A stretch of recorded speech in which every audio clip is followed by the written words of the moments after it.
Dumadating tayo sa punto na kailangan nating mag-adjust sa mga bagong taong darating sa buhay natin. Darating tayo sa punto na hindi natin kailangang pigilan ang pagpasok nila sa buhay natin. Ikaw kapuso, mga kabarangay, anong klaseng adjustments ang ginawa mo sa pagdating ng mga biglaang tao?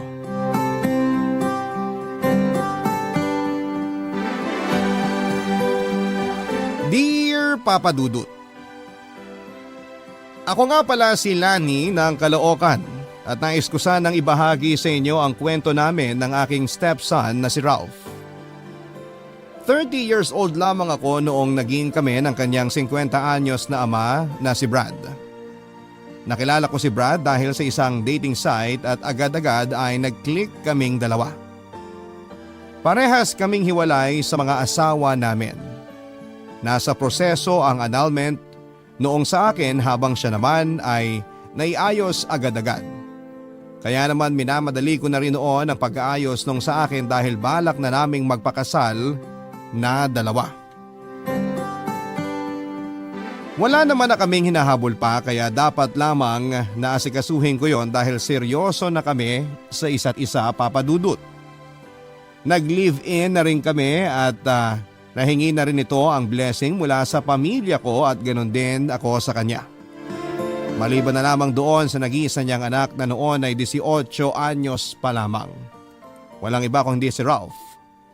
Sa poder to ng kanyang ina nakatira at dumadalaw lamang ito sa kanyang ama tuwing wala itong masyadong ganap noon sa eskwela. Siya sana ang unang ipapakilala nito sa akin sa mga pamilya niya pero hindi nga natuloy noon dahil hindi magtugma ang schedule namin at sa schedule ni Ralph sa school. Inasahan ko naman na medyo matatagalan bago ko siya makilala dahil busy ito pero laking gulat ko nang sinabi ni Brad na pupunta na si Ralph sa aming bahay, Papa Dudut.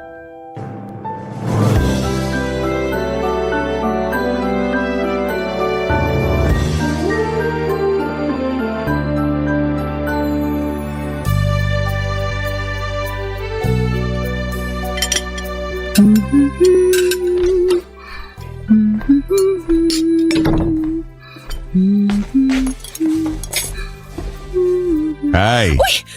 Nakakagulat ka naman. Bigla ka na lang sumusulpot dyan. Tara, kain na tayo. Mukhang panalo na naman tong niluto mo ah. Gusto mo bang ipatalo ko na? Kung ganito ba naman lagi ang uuwian ko magmamadali talaga lagi ako sa trabaho. Sus, bola. Totoo nga. Tignan mo kapag natikman din ni Ralph tong luto mo, panigurado. Kasama ko rin yung mambobola sa'yo. Parang drawing na nga yung plano niyang pumunta rito sa bahay ah. Andito na siya bukas sa umaga. Hoy, agad-agad.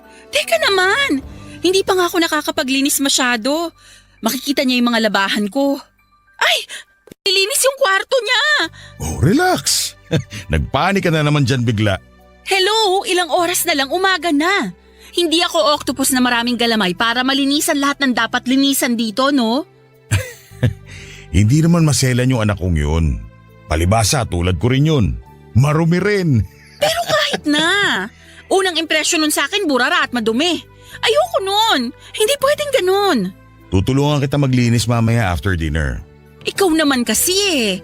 Dapat sinabi mo na kanina o kaya kahapon man lang na pupunta pala siya bukas. Dapat naman talaga hindi siya matutuloy bukas eh. Kaso nag-cancel yung kaibigan niya dun sana sa lakad nilang dalawa bukas. Ayun, nabuksan yung schedule niya. Tinawagan niya ako tapos sabi niya pupunta na lang siya rito. Kakainis! Sana tinext mo man lang ako kanina habang nasa work ka. Gusto sana kitang i-surprise eh. Kala ko matutuwa ka. Natutuwa naman ako pero kasi, syempre, dapat nagsabi ka talaga. Gusto ko syempre paghandaan tong unang pagkikita namin ng binata mo. Nakakatawa kang tignan. Para kang batang nakagawa ng kasalanan. Ang dapat mo lang paghandaan yung rice cooker natin. Damihan mong luto. Matakaw sa kanin yun. Kaya nung magpataob ng 2.5 rice cooker. Tapos ano pa? Dali magsabi ka na para kahit yun man lang maihanda ko. Allergic pala siya sa chicken. Hindi rin siya pwede sa alikabok gawa ng allergic rhinitis niya. Ay! Uunahin ko talagang maglinis mamaya. Hindi ako kampante sa kwarto niya. Pakiramdam ko, natamba ka na yun ng maraming alikabok eh. Kaya nga tutulungan kita eh. Bukod sa manok at alikabok, ano pa yung kailangan kong malaman tungkol sa kanya? May ugali yung anak ko na nangaaway. Nangaaway? Nung bata kasi yun, tuwing may girlfriend ako na pinakikilala sa kanya, nagwawala yun. Tapos aaway niya yung mga yun. Eh baka naman awayan lang ako niyan ha? Mukha namang hindi na. 18 na yun. Marami ng buhok yun sa tagong parte ng katawan niya. Mature naman na siguro yun. Tanggap niya na siyempre ang tatay niya kailangan din sumaya sa piling ng iba. Eh paano kung hindi niya ako magustuhan? Eh di hindi natin siya bati. Nakakainis to. Ikaw naman kasi. Masyado kang pressured eh. Akong bahala sa'yo. Mabait naman yung batang yun, maniwala ka. Makakasundo mo yun. Sigurado ka ha? Tutulungan ko kayo maging malapit sa isa't isa. Akong bahala. Kain na tayo?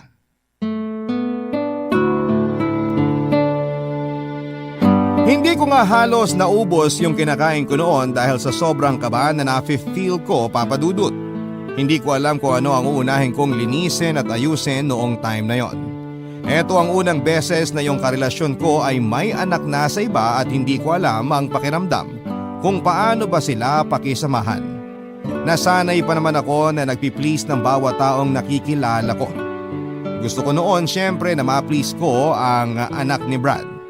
Hindi ko nga lang napaghandaan talaga at naisip ko na papalpak ang unang beses na pagpapakilala namin.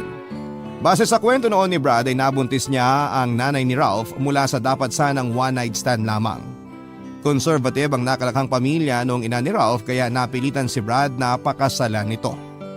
Unang taon pa lamang ng kanilang pagsasama noon ay hindi na raw sila magkasundong dalawa dahil magkaiba sila ng paniniwala at prinsipyo. Nagkahiwalay din sila at minadali nga ang annulment para maayos na kagad.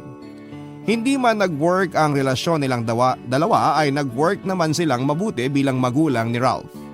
Yun nga lang habang lumalaki raw noon si Ralph ay nagpumilit ito na sa magulang niyang magkabalikan sila para maging isang pamilya silang muli. Kinausap nila ito at sinabi ang mga dahilan kung bakit hindi natanggap ng murang edad ni Ralph ang katotohanang hiwalay na ang mga magulang niya. Kaya siguro nito inaaway ang bawat nakakarelasyon ng mga magulang niya.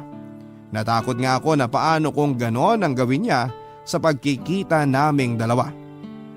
Nang sumapit na ang araw ng pagkikita namin ni Ralph ay nagkataon naman na traffic si Brad. Kaya mas nauna tuloy na dumating si Ralph sa bahay kesa sa kanya. Wala akong ibang choice kundi ang harapin siya kahit na wala pa ang tatay niya. Balak sana namin noon ni Brad ay siya yung magpapakilala sa akin kay Ralph. Pero dahil nahuli ito ay pinakilala ko na lamang ang sarili ko. Kamukhang kamukha ni Ralph si Brad. Walang dudang mag-ama ang dalawa. Sinalubong ko siya ng ngiti pero blanco ang mukhang hinarap nito sa akin, Papa Dudut.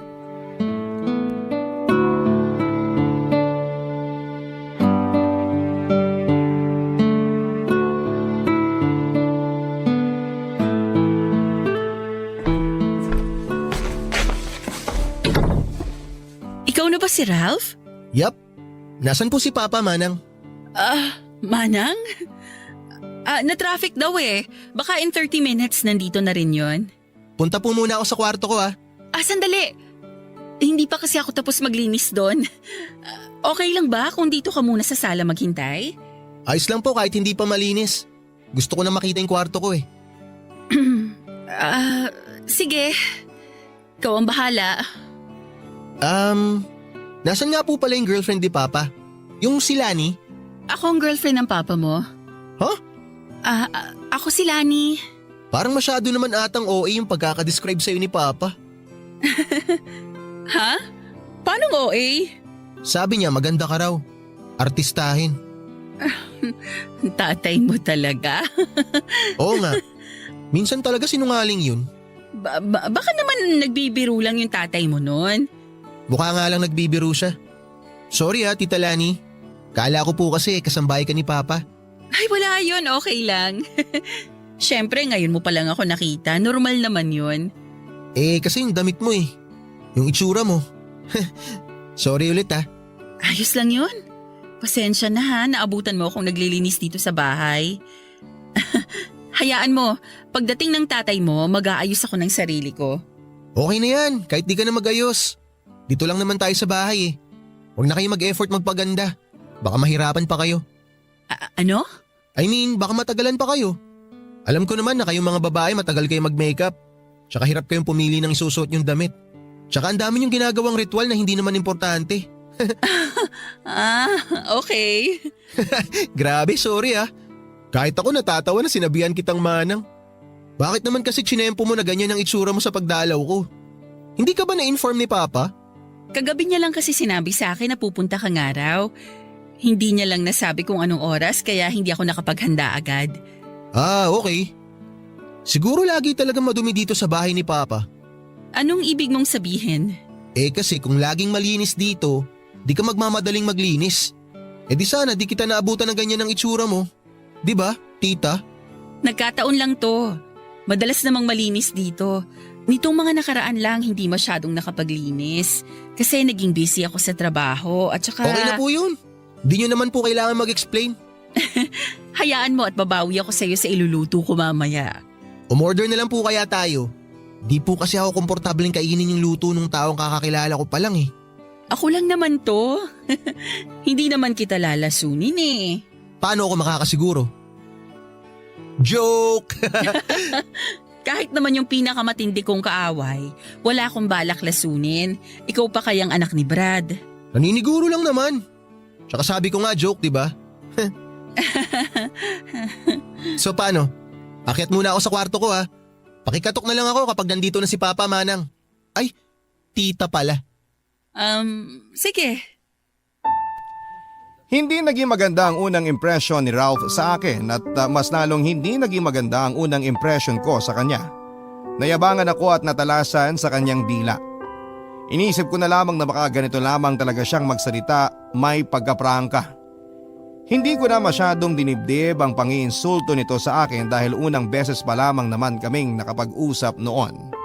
Baka naman sa mga susunod na beses ay maging komportable na kami sa isa't isa at mas makilala pa namin ang isa't isa. Pero hindi kasi kaagad nangyari yon, Papa Dudut.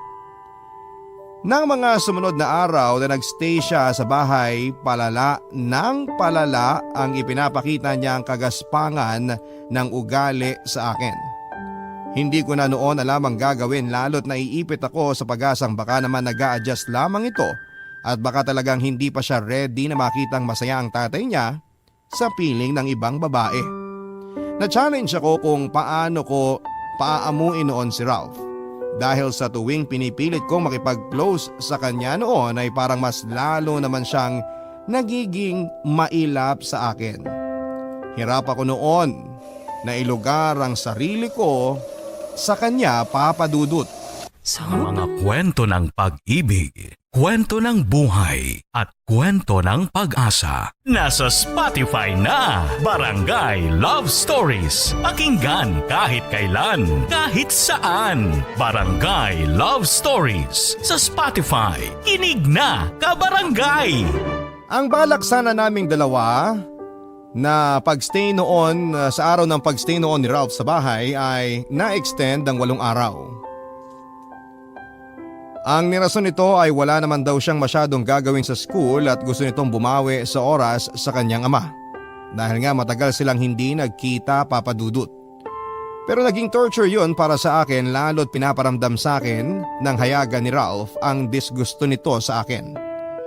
Tuwing kami lang ang natitira noon sa bahay o hindi naman kaya ay wala sa paligid si Brad, ay kumukuha ito ng tiyempo para iparamdam na naiirita ito sa aking presensya. Hindi ko noon alam kung hanggang kailan ko kakayanin ang pinaparamdam nito sa akin.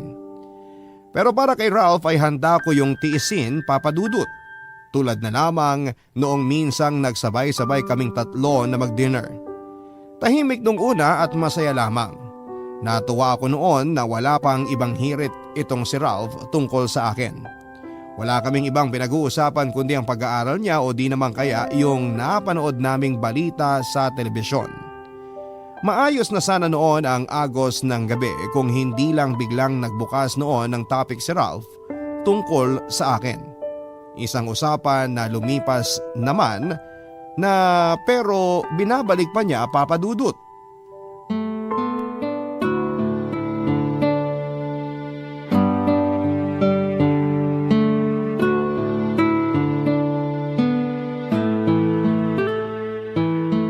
Ay, Papa, naalala ko lang po bigla. Di po ba nakwento ni Tita Lani sa'yo yung unang beses na nakita ko siya? Hindi pa nga. Ano ba nangyari? Napagkamalan ko siyang kasambahay mo eh. Di ba dapat napagkamala mo siyang artista? Pagkamalang artista? Parang malabo yun pa. Eh yung itsura niya kasi nun. Nasa kalagitnaan kasi ako ng paglilinis nun, Brad. Eh ako naman di agad nagtanong. Akala ko pagbukas niya ng pintuan, kasambahay mo siya eh. Never naman ako nagkaroon ng kasambahay dito, Ralph. Alam mo yan, hirap ako magtiwala sa ibang tao. Eh, baka kasi pa nagbago na yung isip niyo tungkol dyan sa paniniwala niyo na yan. Tsaka baka kinailangan niyo na talaga ng maglilinis dito sa bahay. Siguro hulas na hulas ka noon, Lani. Sobra! Kaya hindi ko naman masisisi tong si Ralph kung hindi niya ako nakilala agad. Eh OA naman po kasi talaga Papa yung pagkakadescribe mo kay Tita eh. Paano OA? Parang puro kasinungalingan po yung sinabi mo eh. Uy, hindi ako sinungaling ha. Yan kaya ang pinakaayaw kong ginagawa ng tao. Kasi sabi niyo artistahin siya at malaki ang pagkakahawig niya kay Jessa Zaragoza. Eh parang hindi naman. Oo kaya. Marami nga nagsasabi na magkamukha sila eh. Di ba, Lani? Baka naman kasi binobola lang ako ng mga nagsasabi nun, Brad. Uy, hindi ha. Feeling ko nga bola lang yun pa. Tito binobola. Sa mga parlor ba yan kapag napapadaan ka sa tapat? Para siguro sa kanila ka magpariband, ganun. O baka naman sa palengke. Para sa kanila ka bumili ng karne. Sa Facebook pictures ko, pag nagko-comment sila. Ah, talaga? Siguro dahil sa angulo, no? Tapos may filter, no? Patong-patong na filter. Siguro nga, anggulo lang talaga kasi yung labanan ngayon. At filter. Huwag mong kalimutan yung filter, tita. Aminin mo na kasi, imposibleng di ka gumagamit ng filter sa Facebook pictures mo. Paminsan-minsan kapag pakiramdam ko na hindi ako maganda. Sus, bakit naman sinasabi mo na hindi ka maganda? Maganda ka kaya? Kasi tuwing nakakakita ako ng magagandang babae sa Facebook, nawawalan ako ng kumpiyansa sa sarili ko. Bakit kailangan mo ikumpara ang sarili mo sa kanila? Lalo kung alam mong talo ka, no? Yung tipong kain na kain ka nung ganda nung babae, no? Joke! Hayaan mo na to, Brad. Issue lang to ng mga babae talaga. Ay, hindi pwedeng ganyan. Nakakainsulto yan sa akin bilang karelasyon mo. Parang ang pinapalabas mo hindi ako marunong mamili ng chicks eh. Hindi naman kasi ako chicks. Maraming pumila sa akin. Ikaw lang yung sinundan ko. Huwag ka nga dyan. Papa, ganyan din ba yung pambobola mo nun kay mama? Oh, bakit naman napunta sa mama mong usapan? Gusto ko lang malaman. Kasi ang ganda ni mama eh. Di na niya kailangan umanggulo. At mas lalong hindi niya kailangan gumamit ng filter. Maganda naman talaga ang mama mo, Ralph. At masaya ako na nakikita ng boyfriend ng mama mo na maganda siya. Kaya hayaan mo rin sana akong makita yung ganda ni Lani. Kasi para sa akin, wala nang mas gaganda pa sa kanya. Ikaw busog na ako sa pambobola mo. Dapat ka, may patso ka na kasi sobra na.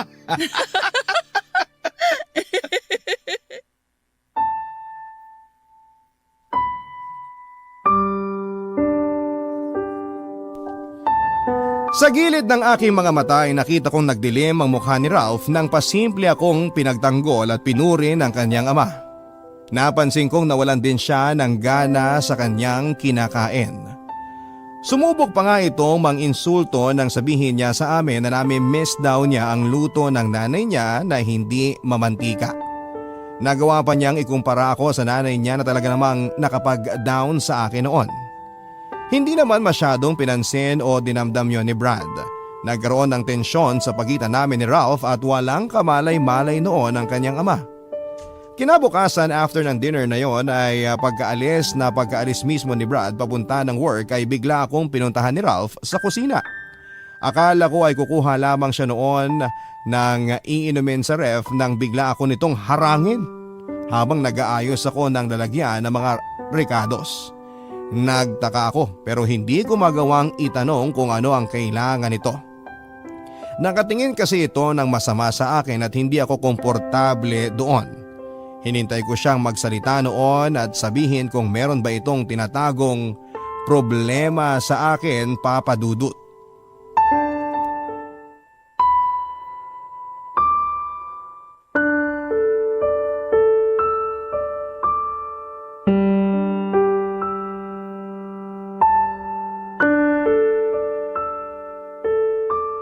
Ayoko sa'yo.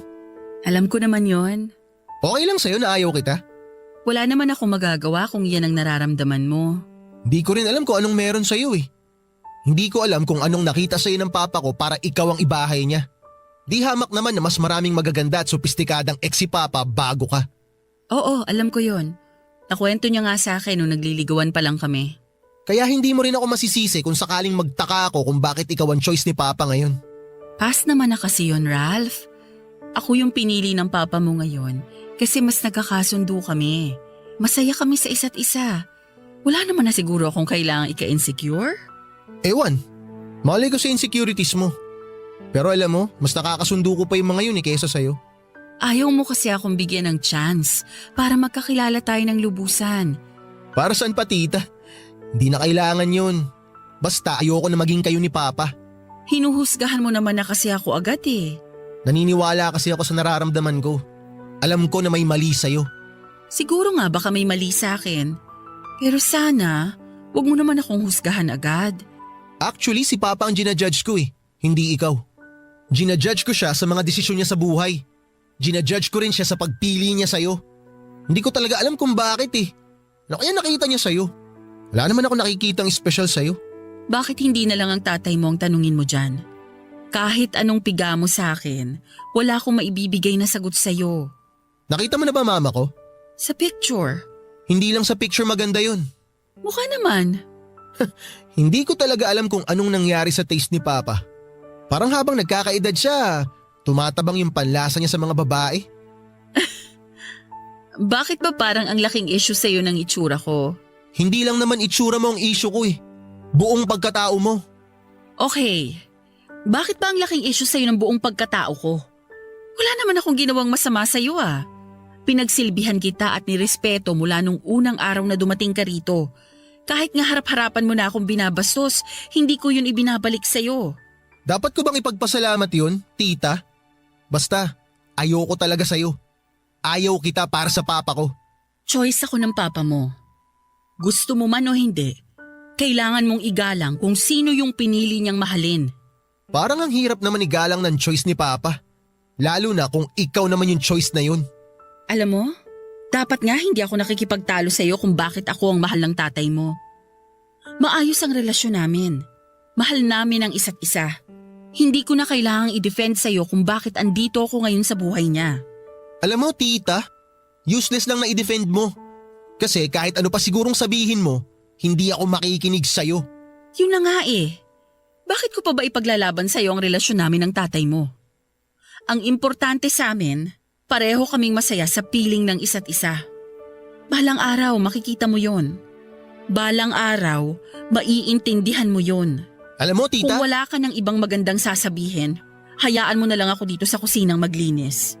Magluluto pa ako ng ulam natin mamaya. Magsabi ka na lang kung anong gusto mong lutuin ko at pag-aaralan ko. huwag ka nang mag-abala, tita. O order na lang ako ng sarili kong pagkain. Mula nung kinompronta ko ni Ralph ay hayagan na nitong ipinaramdam sa akin ang pagkainis niya. Napapansin ko noon na nananadya na rin siya madalas lalo tuwing wala na ang tatay niya. Nabuli niya ako sa sarili naming bahay ni Brad at sa totoo lang ay napipiko na rin ako noon at wala akong ibang magawa kundi ang iiyak na lamang iyon sa kwarto. Hindi ko naman magawang sabihin yon kay Brad dahil baka pagmulan lamang yon ng away ng mag-ama. Sinubukan kong itago ang lahat, sinubukan kong unawain si Ralph, Papa Dudut. Galing din naman kasi ako sa broken family at hindi rin naman gano'ng kadali na makita ang magulang mong may bago ng karelasyon at pamilya. Kung ano yung nararamdaman noon ni Ralph ay ganoon din naman yung naramdaman ko dati sa magulang ko. Ang pinagkaiba lang namin marahil ay hindi ako nagsalita at di ako gumawa ng masama sa mga nakarelasyon ng magulang ko. Nanahimik ako at Ibig, kwento ng buhay at kwento ng pag-asa. Nasa Spotify na, Barangay Love Stories. Pakinggan kahit kailan, kahit saan. Barangay Love Stories sa Spotify. Kinig na, kabarangay! nagpa-extend pa ng ilang araw muli itong si Ralph at parang pakiramdam ko noon ay hindi siya uuwi hanggat hindi niya nasasagad ang galit ko. Napansin kasi nito na kalmado lamang ako sa tuwing pinaparamdam niya sa akin ang galit nito. Hindi ko galing pumatol talaga, Papa Dudut. Kaya siguro naiinis ito sa tuwing dinededma ko noon ang kagaspangan ng ugali niya. Madalas nga nagdadabog ito noon sa harapan ko o kaya naman ay pupuntiryahin niya yung luto ko. Maraming beses na sinasayang nito ang mga niluluto ko. Maglalagay siya noon ng maraming pagkain sa plato niya, titikman lang ng kaunti at pagkatapos ay iluluwa na. Hindi na niya ito kakainin pa at nakikita yon ng tatay niya. Pero hinahayaan na lamang siya, Papa Dudut. Nang mas tumagal nga ay mas lumakas pa ang loob nitong bastusin ako kahit kaharap niya ang tatay niya. Naisip niya marahil na mas maganda kung papatulan ko ang pangbabastos na ginagawa niya sa harapan ng tatay niya. Gusto niya sigurong pumitik ako noon sa harapan ng tatay niya para makita ang worst side ko. Tulad na lamang noong minsang nagbeberyenda kami isang hapon ng Sabado, Papa Dudut. Nagtatawanan kami ni Brad noon at hindi yon ikinatuwa ni Ralph.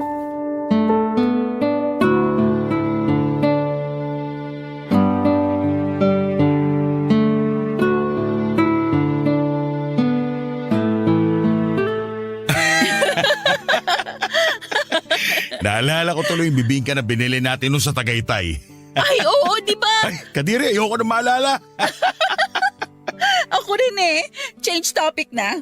Buti naman at naisipan yung dalawa na mag-change topic. Para lang akong pasong pang display dito Sobrang na-open na ako.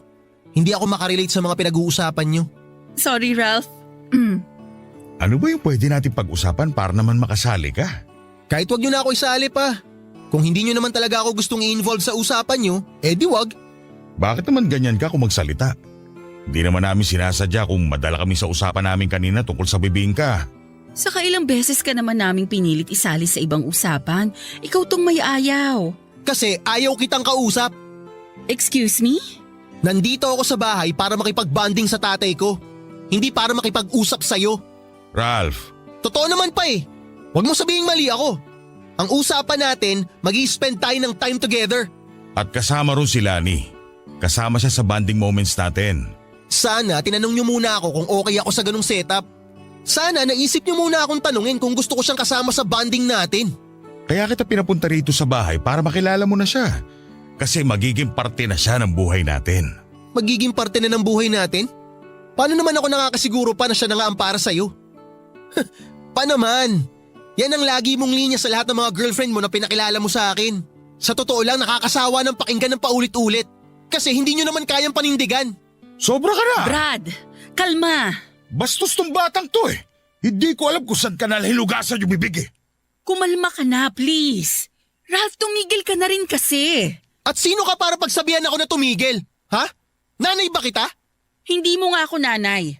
Pero bilang karelasyon ng tatay mo, sa tingin ko may karapatan ako mag-demand sa'yo na irespeto mo ko. Maghihiwalay din naman kayo Bakit pa ako mag-aaksaya ng respeto sa'yo? Ralph! Kung hindi mo ako kayang respetuhin bilang karelasyon ng tatay mo, baka naman pwede mo akong respetuhin bilang tao na lang. Kahit yan, malabong mangyari yan. Hindi ka titigil! Hindi ka titigil! Tama na yan, please! Ganyan na ba ang epekto ng lani na yan sa'yo, pa? Kaya mo nasaktan ng sarili at nag-iisa mong anak dahil sa kanya? Kahit walang Lani sa buhay ko, kaya kitang saktan kung alam kong mali na ang tapas ng dila mo! O sige, saktan niyo ako! Saktan niyo ako, dali! Aba talagang… Brad! Tama na! Huwag mo nang palalain yung sitwasyon! Hindi pa tayo tapos. Mag-uusap tayo mamaya, Ralph. Anong mag-uusap? Wala tayong pag-uusapan! Ba't talagang bastos na? Okay lang ako, Brad. Okay lang. Pero… Hayaan mo na muna yung anak mo. Kumalma muna kayo pareho. Kailangan nyo yan.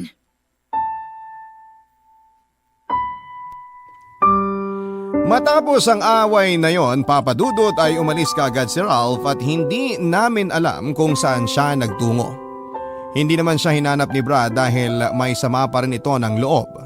Inabot na ng gabi pero wala pa rin si Ralph, Papa Dudut. Nagsabi na ako kay Brad na hanapin na namin pero nagbatigas ito at sinabing ayaw niya. Hindi ko na noon alam ang gagawin para mapaglapit muli silang dalawa. Nagawa ko pang sisihin ang sarili ko dahil ako naman talaga ang dahilan kung bakit ganon ang naging ugali ni Ralph. Naiintindihan ko naman siya pero hindi ko alam kung hanggang saan aabutin ang pasensya ko sa kanya.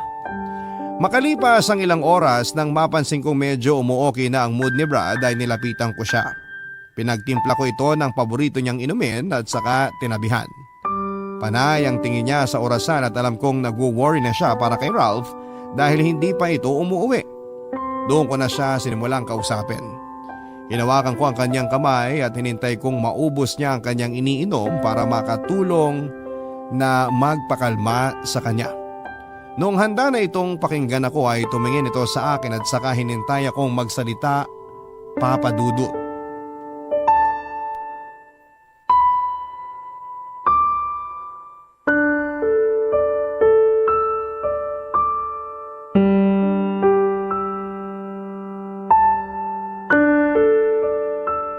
Hindi ako natuwa sa nangyari kanina, ha? Kahit ako naman. Sana hindi mo na lang pinatulan yung galit ng anak mo. At ipapatulan sumusobra na nga, hindi ba? Kalaban niya hindi ko alam yung mga pasimpleng bastos na hirit niya sa'yo. Pinalagpas ko lang yun para hindi masira ang bakasyon niya rito. Pero yung kanina… Oo, alam ko. Sobra na nga yung kanina.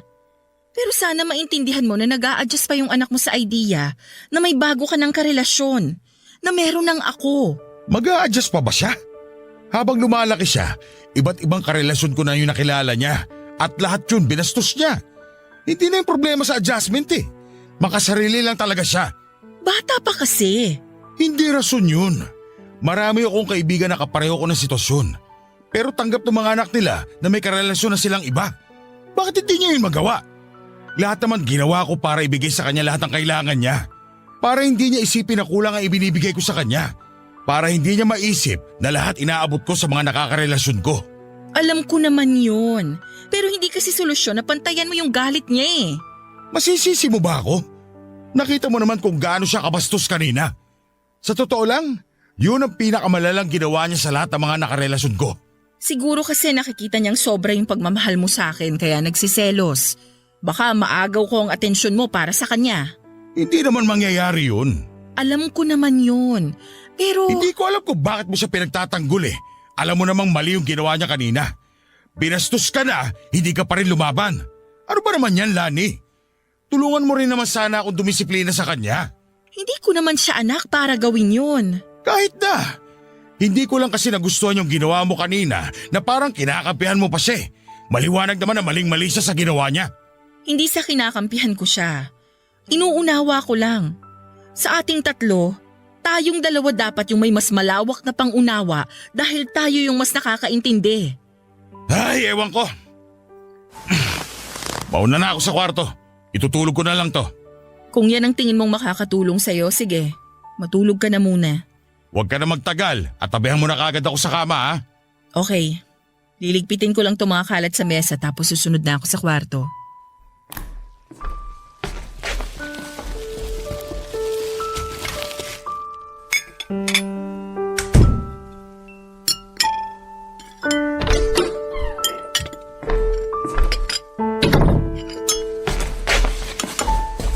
Ralph, buti naman umuwi ka na. Nakapasok na po ba ng kwarto si Papa? Kakapasok lang. Saan ka ba nanggaling ha? Kumain ka na nga muna. May gusto ka bang… Tita Lani, gusto ko lang magpasalamat sa'yo. Pasalamat saan? Narinig ko lahat ng sinabi mo kay Papa kanina. Salamat kasi pinagtanggol mo ako sa kanya. Naiintindihan naman kasi kita. Oo, mali nga yung nagawa mo, pero malawak ang pangunawa ko sa'yo kasi parehas lang tayong galing sa broken family. Hiwalay din ang mga magulang mo? Oo, at alam kong hindi ganun kadali na makakapag-adjust ka matapos mong makilala yung bagong karelasyon ng mga magulang mo. Buti ka pa naiintindihan mo. Si Papa kasi hindi eh. Kahit si Mama, hindi niya rin naiintindihan. Kasi galing naman sila sa parehong buo at masayang pamilya. Kung meron mang makakaunawa sa sitwasyon natin, yung mga katulad din nating bunga ng broken family. Nakukonsensya ako sa ginawa ko. Sorry tita. Hindi ko lang kasi matanggap. Hindi ko matanggap na hindi nabuo yung pamilya ko. Pangarap ko kasi na magkaroon ng buong pamilya eh. Yung tulad sa mga kaklase ko. Pero hindi na kasi pwedeng mangyari yun eh.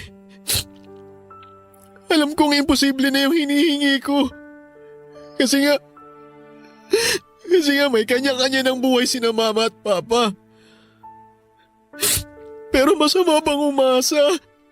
Lahat naman siguro tayo gusto na buo ang pamilya. Yun nga lang, hindi lahat kayang makakuha niyan.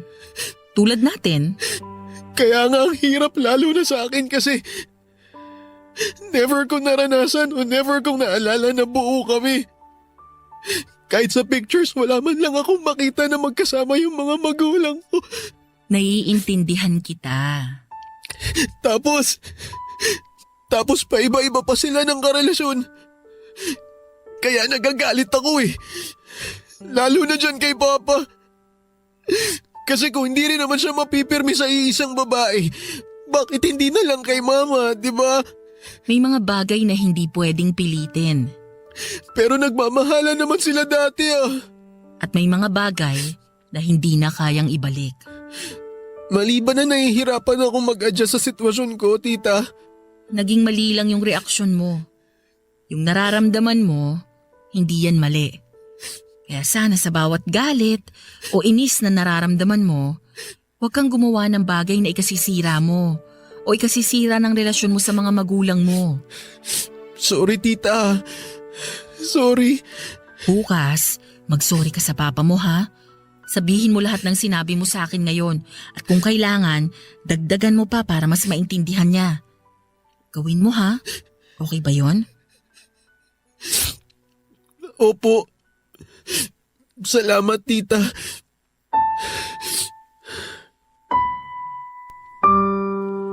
Nagulat ako nang bigla akong yakapin ni Ralph, Papa Dudut. Natunaw ang puso ko noon dahil nararamdaman kong wini-welcome na niya ako finally sa buhay niya. Sinabi ko nga sa kanya na hindi ko naman aagawin ang tatay niya sa kanya. Hindi naman ibig sabihin na porke ando na ako sa eksena, makakasagabal na ako sa kanila. Kung meron mang ibang mangyayari, iyon na yung madadagdagan lamang siya ng taong nagmamahal sa kanya. Natuwa ito at mula noon ay naging maayos na kaming dalawa, Papa Dudut. Mas naging close pa nga ata ito sa akin kesa sa ama niya.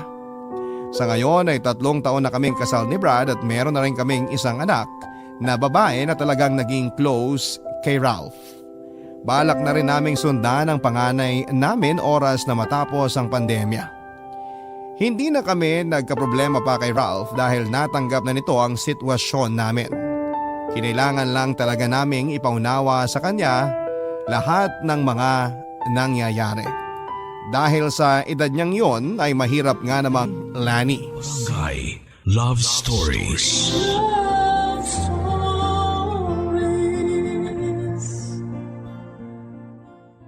Barangay LS 97.1 Number 1 Forever. Ang mga kwento ng pag-ibig, kwento ng buhay at kwento ng pag-asa dito sa Barangay Love Stories. Love Stories.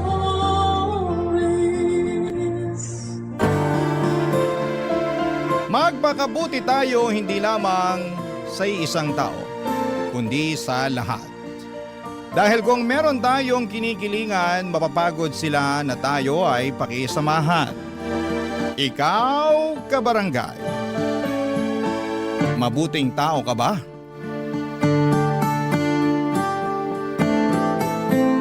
Dear Papa Dudut, naranasan nyo na bang mapunta sa isang sitwasyon kung saan ay nasadla kayo ng husto?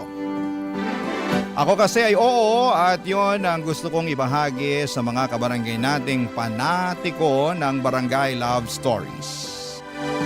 Pero bago ang lahat ay magpapakilala muna ako sa inyo. Tawagin nyo na lamang po ako sa pangalang Bobby, 38 years old at taga Mandaluyong.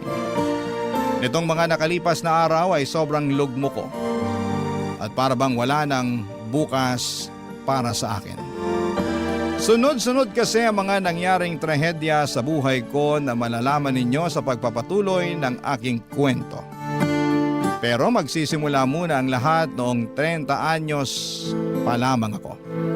Kami na lamang ng nanay ko ang magkasama noon sa bahay dahil nasa ibang bansa ang kuya ko para magtrabaho.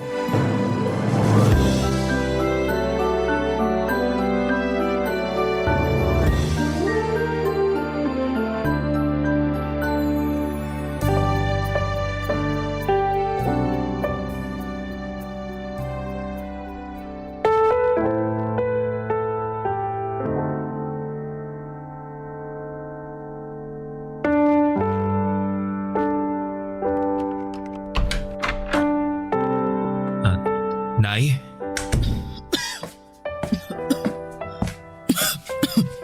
Nako, ang tindi ng ubo niyo. Ayos lang ako, anak. Di po kayo mukhang ayos, Nay. Ayos nga lang ako. Ay buti pa, abot mo na lang yung tubig dyan sa tabi ko nang makainom ako. Sige po. Ilapag ko lang muna tong bit-bit kong lugaw dito sa tabi, ha? Oh, Nay, ito na po yung tubig. Daan-daan po sa pag-inom, ha? Salamat, anak.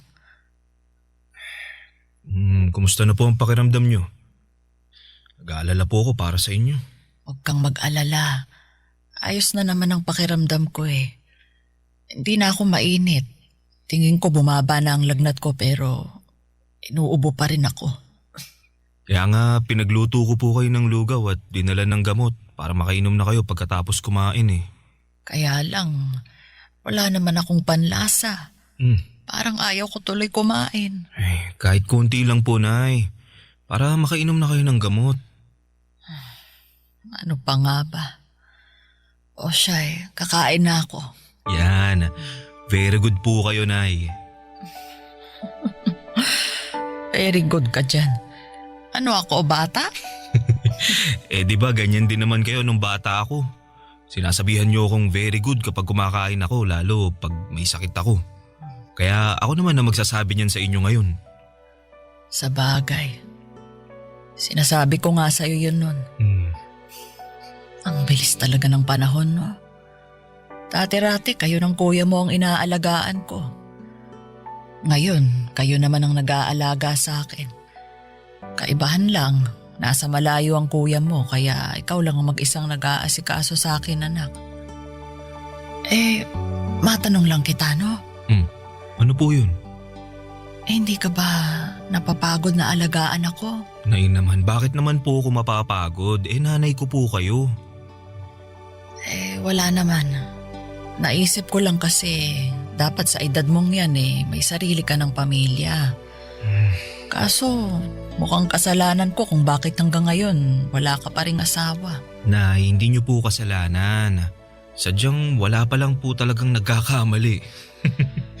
Ano ba yung sinasabi mong wala pang nagkakamali?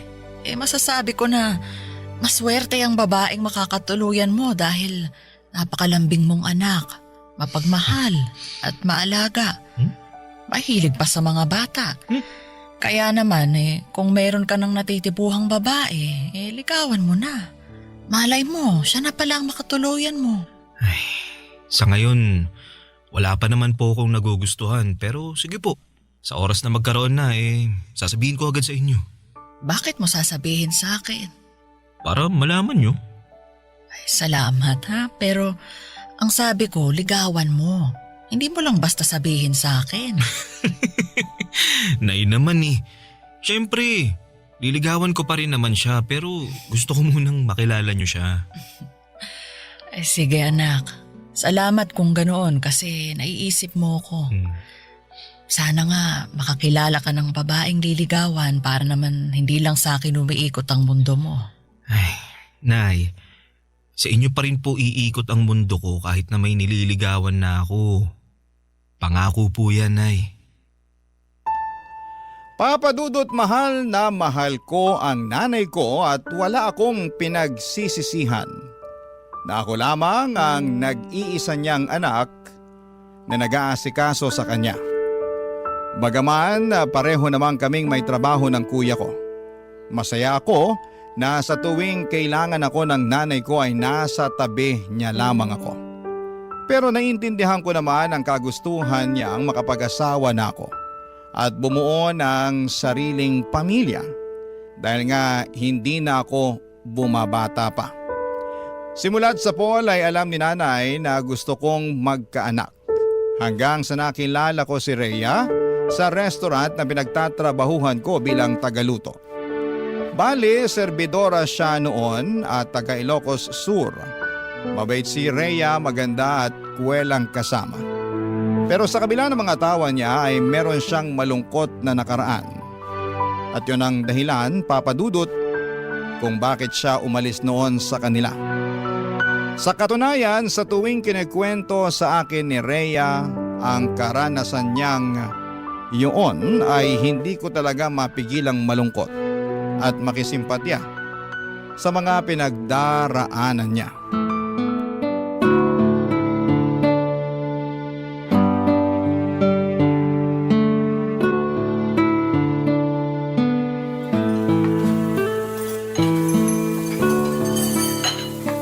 Kaya ayun, nangako ko sa sarili ko na magsisika para umasenso sa buhay. Kaya nga kahit mahirap at wala akong kaalam-alam sa magiging buhay ko rito sa Maynila nakipagsapalaran pa rin ako. Gusto ko pagbalik ko sa Ilocos ibang Rhea na ako. Hindi ko naman hangad na yumaman pero gusto kong magkaroon ng komportableng buhay.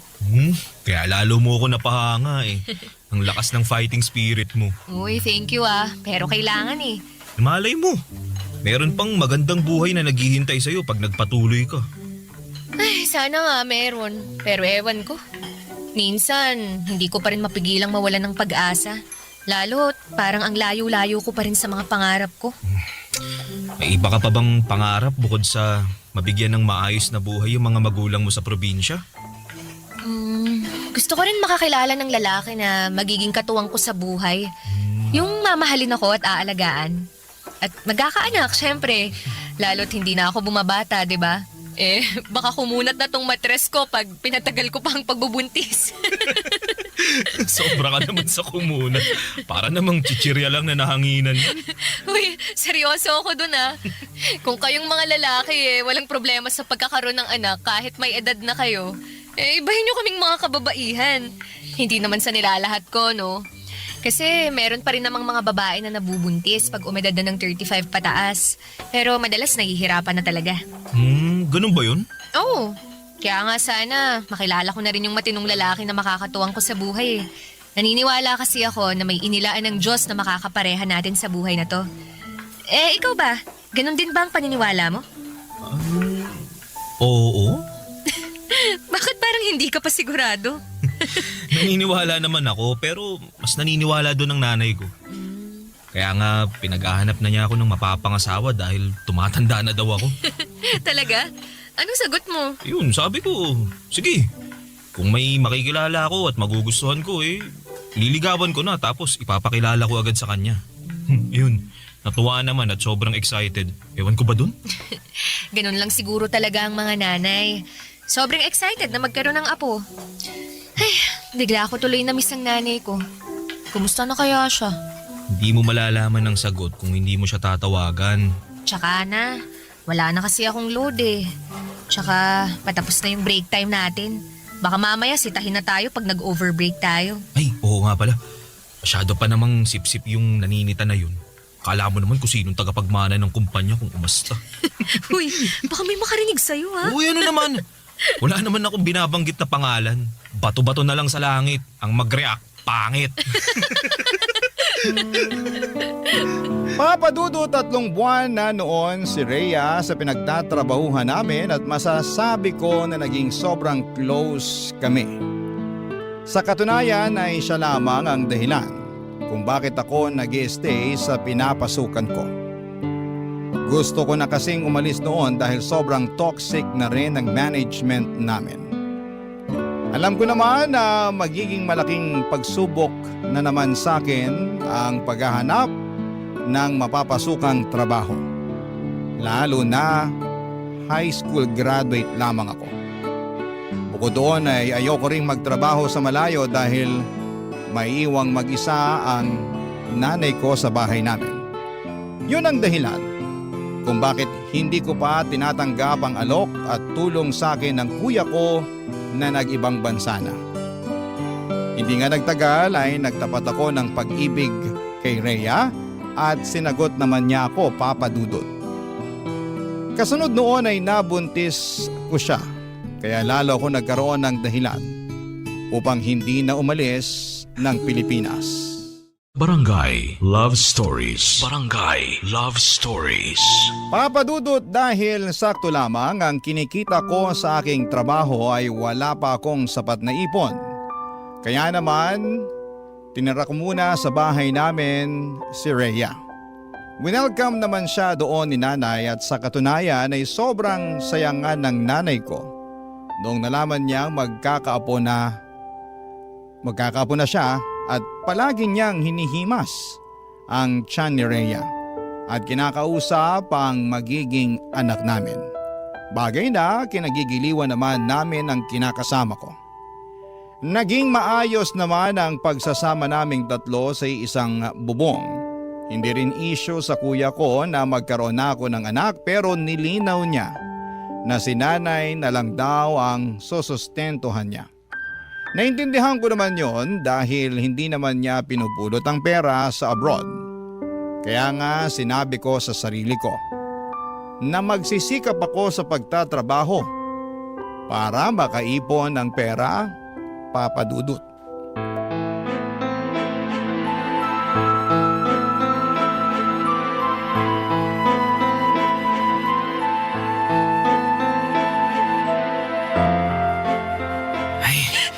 Nay! Rhea! Hinahon lang naman po muna kayo. Paano ko hihinahon? Nakakainis yung Rhea na yan. Biruin mo, ayaw magkusot ng damit. Mas gusto pang i-washing, hindi naman natatanggal yung dumi. Natatanggal naman po eh. Anong natatanggal? May nakita pa akong kapiraso. Alam mo naman na ayaw kung may natitirang dumi, di ba? Saka bakit ka ba gamit ng washing machine kaya tuloy lalong lumalaki yung konsumo natin sa kuryente? Bakit ko po hindi gagamitin? Sayang naman. Nakatenga lang dun sa solo ko. Tsaka isang beses lang naman nagwa-washing sa isang linggo At para na rin mapabilis yung trabaho ko. Buti sana kung tinutulungan niyo akong maglaba hindi naman. Kung kaya lang ng likod ko, hindi sana hindi ko na inasa ang paglalaba sa'yo. Bakit? Likod niyo ba ang maglalaba? Ay! Lintik na babaeng to! Oy, Bobby! Magsabihan mo nga yung kinakasama mo. Abalang masyado sumagot sa akin napakawalang galang. Mahal, huwag mo naman sagutin ng ganun si nanay. Bakit hindi? Sumusobra na siya. Ang dami niyang reklamo. Hindi na nga nagpapasalamat sa akin. Bakit ako magpapasalamat sa paglalaba mo? Responsibilidad mo yan kasi kinakasama mo na ang anak ko. Nay, huwag na po muna kayong sumabat dyan. Buti pa, mag-uusap muna kami ni Rhea. Liga, mahal. Doon tayo sa kwarto. Buti pa nga nakausapin mo yung babae na yan. Iyak ng iyak, wala naman akong ginagawang masama sa kanya. Parang pinagsabihan ko lang Ay.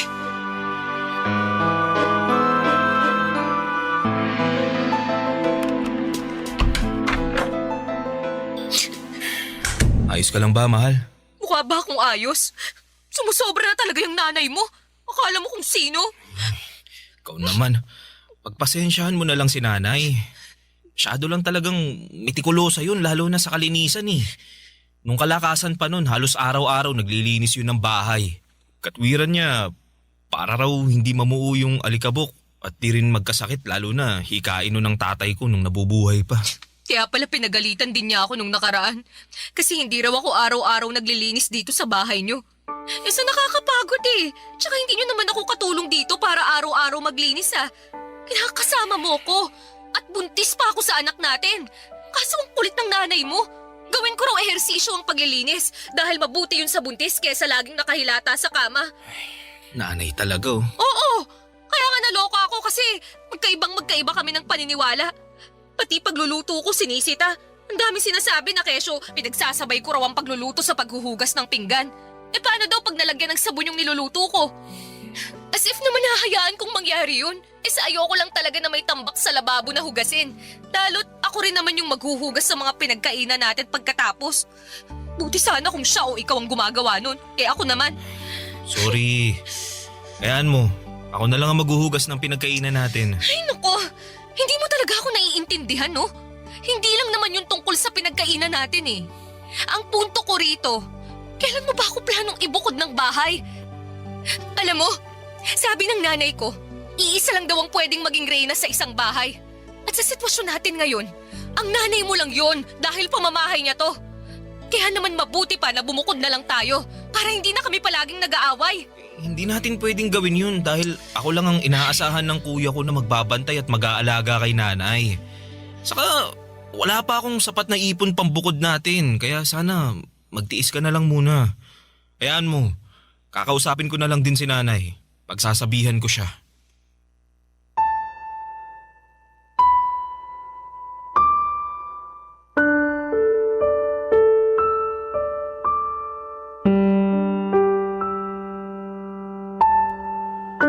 Papadudot naiintindihan ko naman ang pinanggagalingan ni Rhea.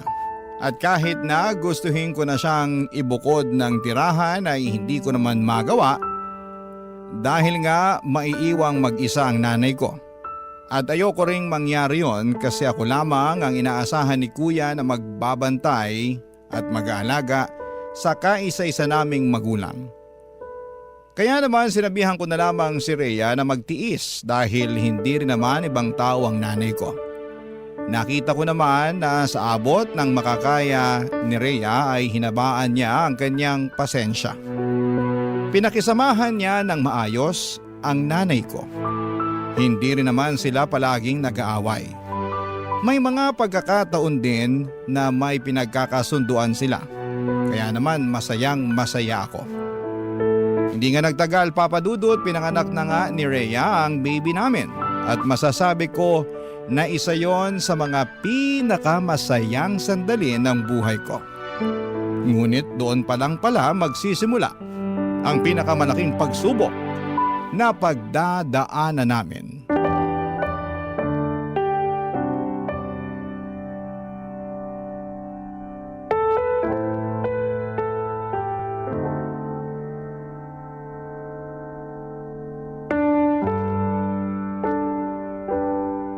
Sensya na, yun lang muna mabibigay ko.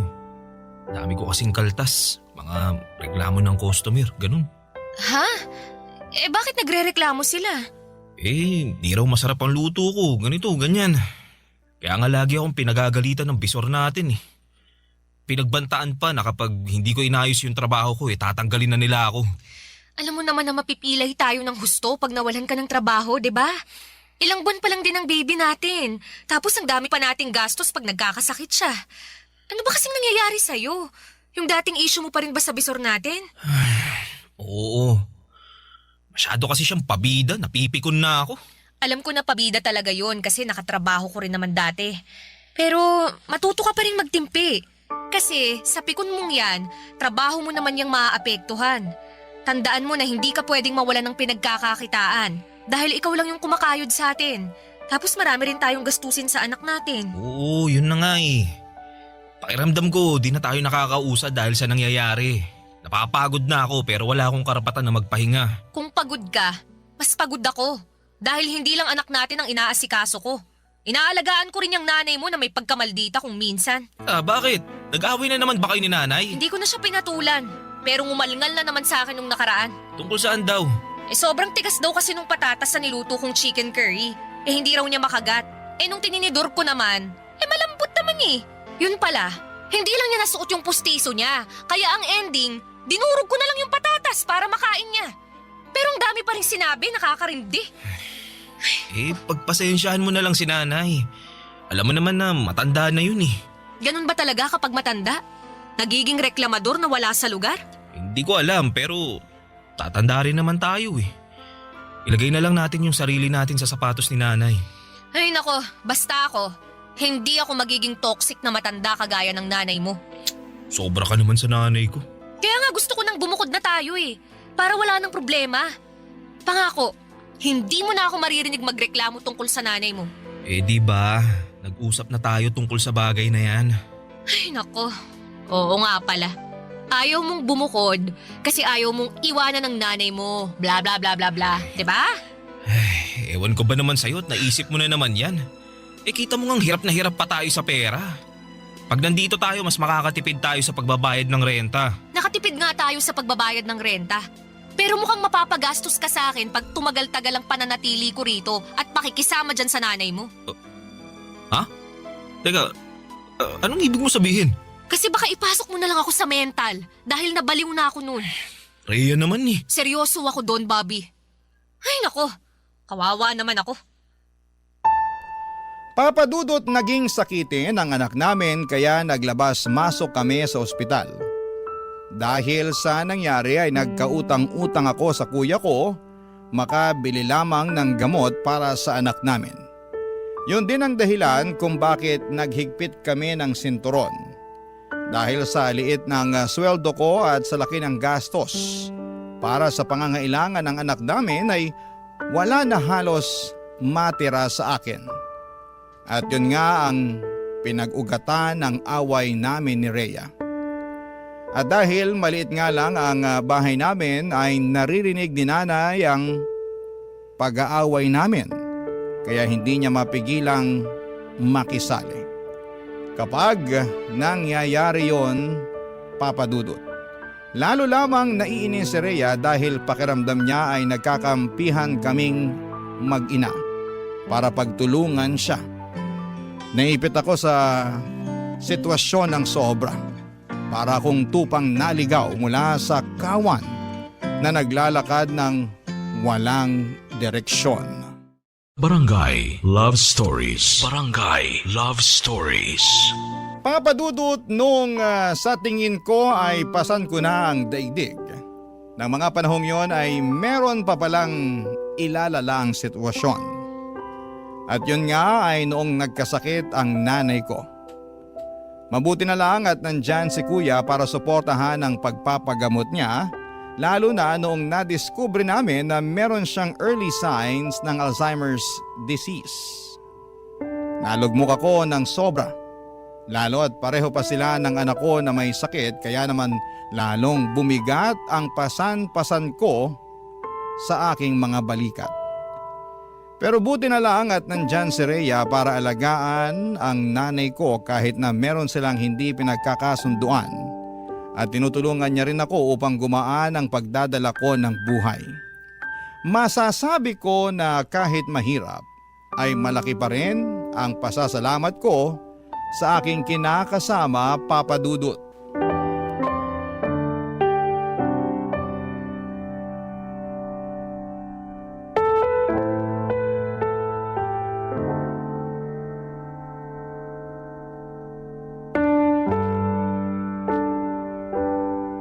Dahil sa sabay na pagkakasakit ni nanay at ng anak natin, napag-isip-isip ko na tanggapin na yung alok na tulong ni kuya para makapagtrabaho ko sa ibang bansa. Ano? Aalis ka? Oo, sana. Wala talaga akong mapapala kung dito lang ako magtatrabaho sa atin. Tsaka diba, gusto mo na maghanap ako ng ibang mapagkakakitaan na mas malaki ang sweldo? Ito na yun. Oo nga, pero iiwan mo talaga ako rito sa nanay mo. Anong ibig mo sabihin? Anong ibig kong sabihin? Hindi pa ba halata na pag umalis ka maiiwan ako rito para alagaan ng nanay mo habang inaalagaan ng anak natin? Konting sakripisyo lang naman. Anong konting sakripisyo pinagsasasabi mo? Nagsakripisyo na ako, Bobby. Inalagaan ko na ang nanay mo, pero baka nakakalimutan mo na may sakit siya. Mas mahirap na siyang alagaan kaysa sa anak natin dahil minsan nagiging bayolente na siya. Ilang beses na niya kaya akong nasaktan, pero binabaliwala ko lang kasi nga may sakit siya. Alam ko naman yun, kaya nga nagpapasalamat kami ni Kuya kasi nandyan ka eh.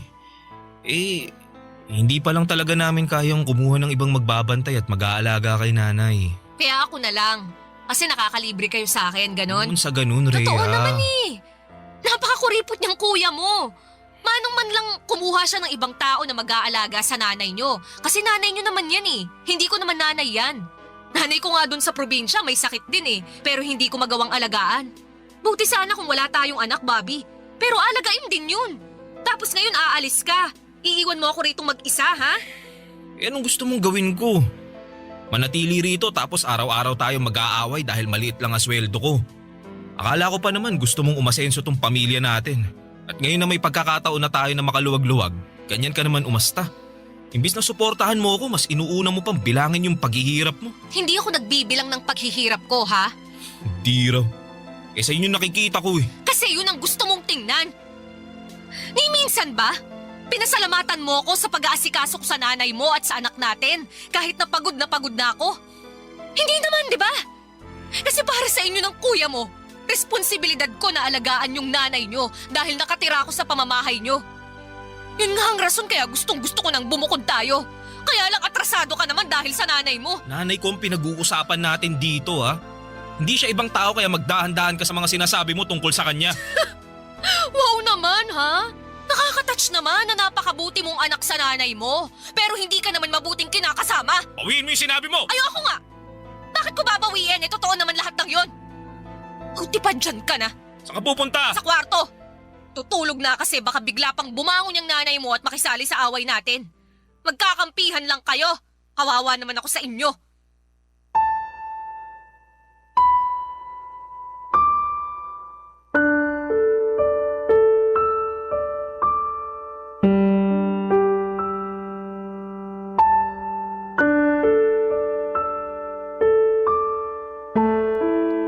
Papadudot, alam ko na maling iasa ko kay Rhea ang pag-aalaga sa nanay ko dahil nanay ko yon. Ako ang anak noon kaya ako dapat ang gumagawa ng mga bagay na yon. Pero pare-pareho kaming pupulutin sa kangkungan kung hindi ako magsasakripisyo sa ibang bansa. Kaya nga kahit masakit sa akin na mapalayo sa mga mahal ko sa buhay ay tiniis ko. Nagpakabingi ako sa iyak ni Rhea at pagtutol niya na umalis ako dahil desidido akong ituloy ang pag-abroad ko. Natuloy nga ako sa ibang bansa sa tulong ni Kuya at masasabi ko na malaki ang pag-a-adjust na ginawa namin ni Rhea. Palagi kaming nag-uusap sa video call kahit na magkaiba ang oras sa mga bansa na kinakaroonan namin. Nagbabalitaan at nagkukumustahan at laging sinasabi ng kinakasama ko kung gaano na siya kapagod sa pag-aalaga kay nanay at sa anak namin tapos ay nami-miss pa niya ako. Pero ang sagot ko lamang ay kaunting tiis na lamang muna.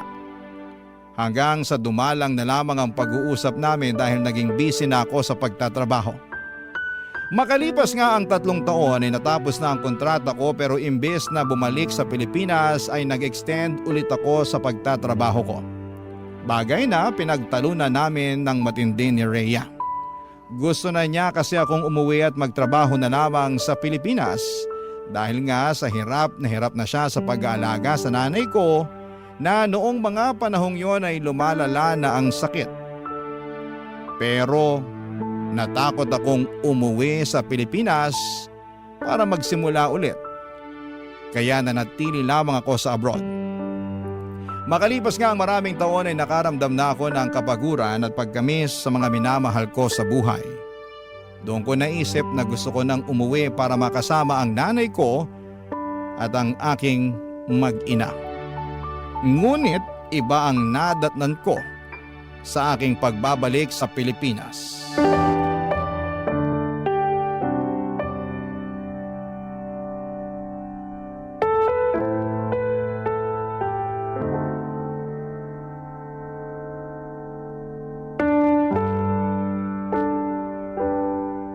Rhea naman. Halos kararating ko lang galing abroad. Tapos malalaman ko na lang na gusto mo kaming iwanan ng nanay ko. Bakit hindi? Ang tagal kong hinintay ang pagbabalik mo para may mapag-iwanan na ako dyan sa nanay mo. Kahit naman paano may konsensya pa rin ako. Dahil ayoko siyang ipagkatiwala kung kani-kanino. Ngayon na nakabalik ka na, aalis na ako. Iiwan ka na namin ng anak mo. Rhea, parang awa mo na. Huwag kayong umalis ng anak natin. Paano na lang ako pag nawala kayo? Sino na lang ang makakasama ko mag-alaga kay nanay? Tagapag-alaga lang talaga ng nanay mong tingin mo sa akin, no? Di naman sa ganun. Anong hindi sa ganun? Ganun yun! Ilang taon kong inalagaan ng nanay niyo, Bobby. Ni ha, ni ho, wala akong narinig sa inyo ng kuya mo. Ilang taon mo rin akong narinig na nagsabi sa'yo na napapagod na ako. Pero hindi mo ako pinakinggan. Ang tagal mo sa abroad, pero hindi man lang pumasok sa kokote mo na maghanap ng mag-aalaga sa nanay niyo, no? Sinamantala niyo talaga na makatipid kasi nandito naman ako. Ang kakapal ng mukha niyo. Sana pala siningil ko kayo sa ilang taon kong serbisyo sa magulang niyo. Tawarin mo kami, Rhea. Hindi naman namin sinasadya. Pwes patawarin mo rin ako kung mas gusto ko nalang iwan kayo. Dahil pagod na ako sa inyo. Hindi ba natin pwedeng ayusin yung pamilya natin? Kinakasama mo ko, may anak tayo. Kinakasama na wala namang pagmamahal sa akin. Hindi totoo yan. Totoo yan. Dahil yun ang pinaramdam mo sa akin. Yung hindi mo pakikinig sa akin sa tuwing magkikwento ako at maglalabas ako ng sama ng loob. At yung pagdidesisyon mong mag-extend sa abroad at hayaan akong mag-alaga rito sa nanay mo ang nagpapatunay na hindi mo talaga ako mahal. Kasi Bobby, kung mahal mo ko, iisipin mo rin ang kapakanan ko. Hindi lang sarili mo at sa kung paano kayo makakatipid ng kuya mo. Kaya nga nagsisisi na ako. Hayaan mo, babawi ako sa'yo. Lalo ngayon, nagdesisyon na ako na hindi na ako babalik sa ibang bansa. Ay, wow! Nagdesisyon ka na naman pala nang hindi ako kinukonsulta. Sa bagay, sino lang ba ako sa buhay mo para konsultahin mo? Ni hindi mo nga ako asawa eh. Hamak na nanay lang ako ng anak mo at tagapangalaga ng nanay mo. Bobby, pagod na ako. Ayoko naman kukulin yung buhay ko sa pag-aalaga sa nanay niyo. Naalala mo yung sinabi ko sa'yo noon? Na iba ko pang pangarap, ha? Na gusto ko rin makakilala ng isang lalaki na magiging katuwang ko sa buhay. Yung mamahalin ako at aalagaan. Akala ko ikaw na ang lalaking yun. Pero nagkamali ako. Gusto ko lang naman maranasang alagaan. Kasi pagod na akong mag-alaga. Rhea. Huwag mo akong hahawakan. Rhea, please. Mag-usap tayo. Pag-usapan natin to. Wala na tayong pag-uusapan. Dahil nakapag-desisyon na ako. At wala ka nang magagawa para baguhin pa yon. Tapos na tayo, Bobby. Simula sa araw na to. Hiwalay na tayo!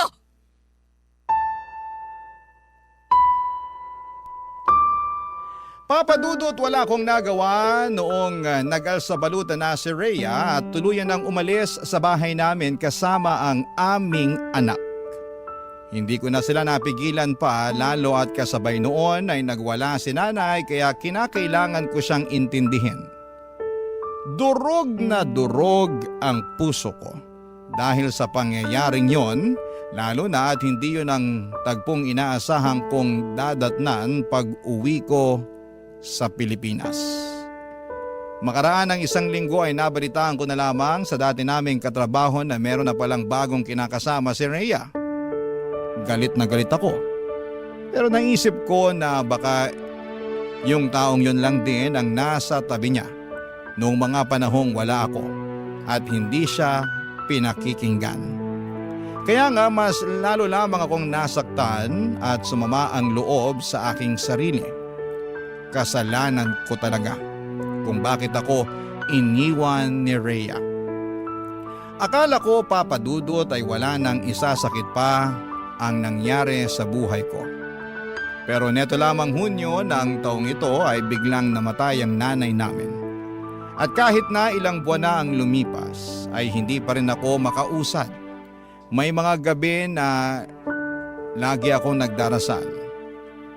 At hindi na sana magising sa umaga ako para hindi ko na rin maramdaman yung matinding sakit na halos pumilas sa libu-libong piraso ng aking puso.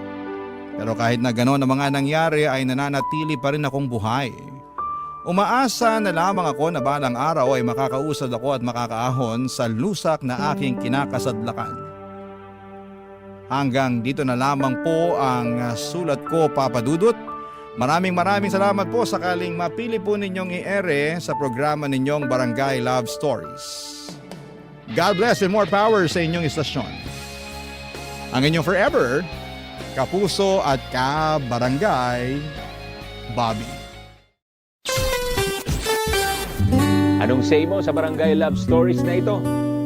Pagkwentuhan natin sa comment section yan.